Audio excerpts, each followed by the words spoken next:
আমন্ত্রিত অতিথিবৃন্দ, উপস্থিত সাংবাদিক বন্ধুগণ এবং উপস্থিত শিক্ষার্থী ভাই বোনরা, আসসালামু আলাইকুম ওয়া রাহমাতুল্লাহ। ويشكر الضيوف الحاضرين ويسلم على الجميع.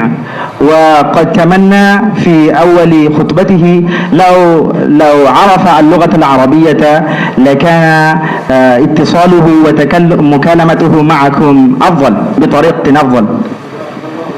ফিলিস্তিন হচ্ছে আমাদের আবেগের জায়গা। বাংলাদেশের এই প্রান্ত থেকে আমরা সবসময় ফিলিস্তিনের মানুষদেরকে অনেক বেশি অনুভব করি।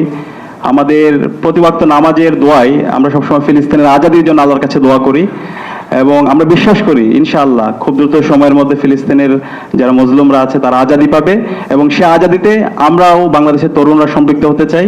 আমরা আমাদের যত শক্তি আছে সর্বশক্তি দিয়ে আমরা এই আজাদি আন্দোলনে আমাদের বুদ্ধিভিত্তিকভাবে, আমাদের অর্থনৈতিকভাবে, আমাদের যে সামর্থ্য আছে সামর্থ্যের সবটুকু দিয়ে আমরা পাশে থাকতে চাই।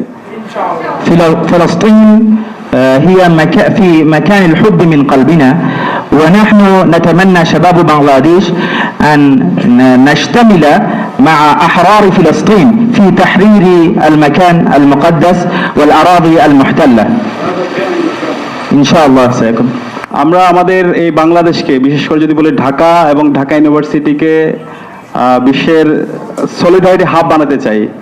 আমরা দেখতে পাই যখন ফিলিস্তিনে যখন সিজ ফায়ার হয় তখন সারা বিশ্বব্যাপী এটাকে সেলিব্রেশন হয়, কিন্তু আমাদের এই বাংলাদেশে সেটা নিয়ে আমরা দেখতে পেয়েছি ওইভাবে সে ফিলিস্তিনকে নিয়ে আলোচনা করা জনপরিসরে অনেক ক্ষেত্রে সেটা হয় না। তো সেই জায়গা থেকে আমরা এই বাংলাদেশ থেকে ফিলিস্তিনের আজাদি আন্দোলনের যে কোনো বিষয়ে আমরা আমাদের সর্বশক্তি দিয়ে আমরা পাশে থাকবো।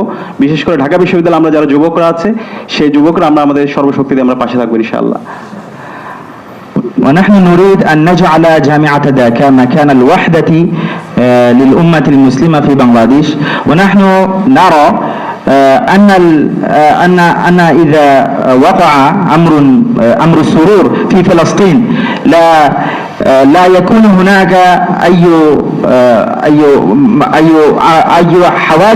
حوادث سرور والاحتفال بالسرور لفلسطين في جامعة ذاكا. ونحن نريد أن نبدل تلك الحالة، ونحن نريد أن نكون ونشتمل في كل مناسبات فلسطين معكم.